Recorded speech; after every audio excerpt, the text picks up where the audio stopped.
They exist in nature. They're not the end all.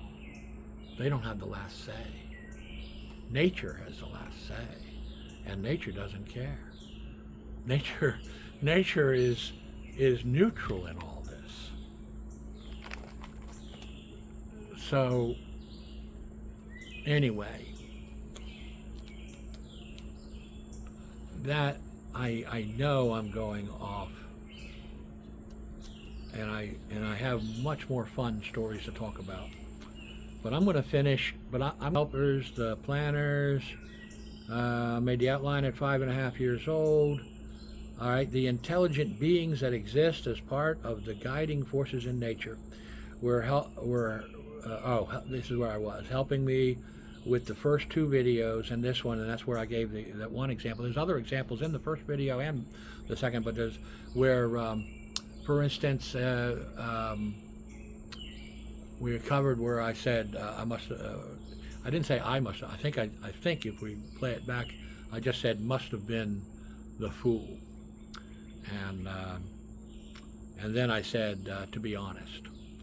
But to be honest had nothing to do with that, and must have been a fool is meant to tease out who was the fool, and actually emphasize I couldn't have been. Another one like that. Oh, they answered for me, kind of.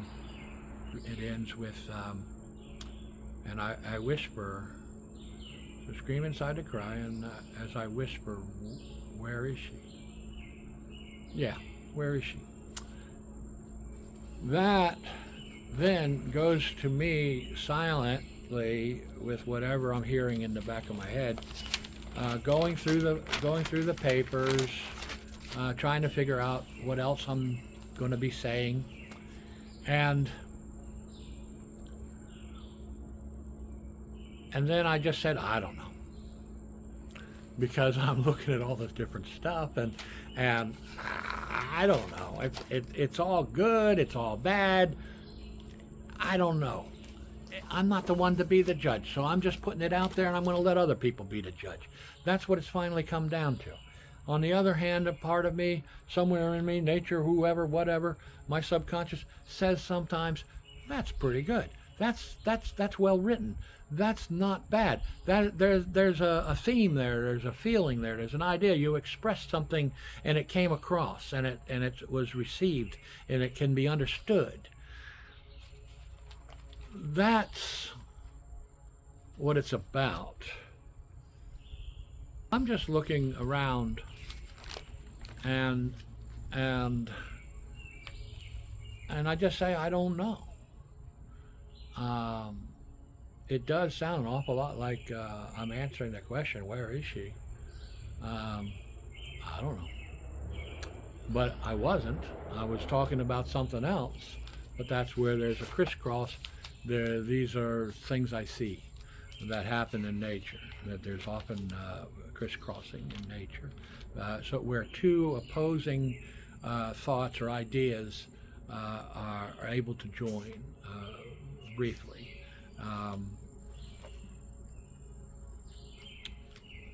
For what that's worth. Here's the problem with being honest. There's lots of different angles to look at things. So I might be happy right now, but I also might be frustrated with something going, or like this video, and whether this angle is okay or not, or even profusely sad, or I mean very.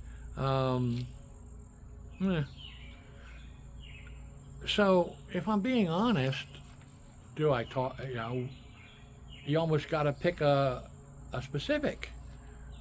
That if I was trying to express a feeling, for instance, because feelings are very complicated. But I do believe that words. I do believe that sentences. I think thinking actually just comes from feelings, and then the thought, the feelings end up becoming words, if that makes sense. And I'm sure many will say he's off his rocker. I'm trying to think of any rocking chair story I can think of, but I don't have any. Um, and I'm still trying to think one up.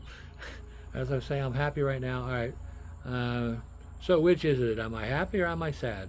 So truthfully, my sadness right now has no end, it seems. So from what perspective do we talk? Both, I have written here. Both. We speak from both perspectives. All right, happiness and despair can exist simultaneously together. They balance to where nature and the guiding forces must take over and provide the angle this existence is viewed. So I'm saying nature is taking over and going to provide the angle that this is viewed at. That's ending the sentence in a preposition. My mom was a grammar. Clint Eastwood said, deserves got nothing to do with it in Unforgiven, that movie. And so I'm just putting that out there. It's what I was talking about earlier. Deserves got nothing to do with it. Nature does what nature must do. I mean, just thinking physically, if there's a rain cloud and a cold front and a warm front, and they come together, they make a storm. Nature does what it has to do. It's not deciding whether that storm is a good thing or a bad thing. It's just doing it. The same with how nature treats the human inhabitants. So it's a matter of us having at our core comfort in who we are, to allow nature to speak for us. I'm wanting to write, nature may end me before I finish saying what I feel I have to say. Or it will see to it I am provided what I need to stay alive.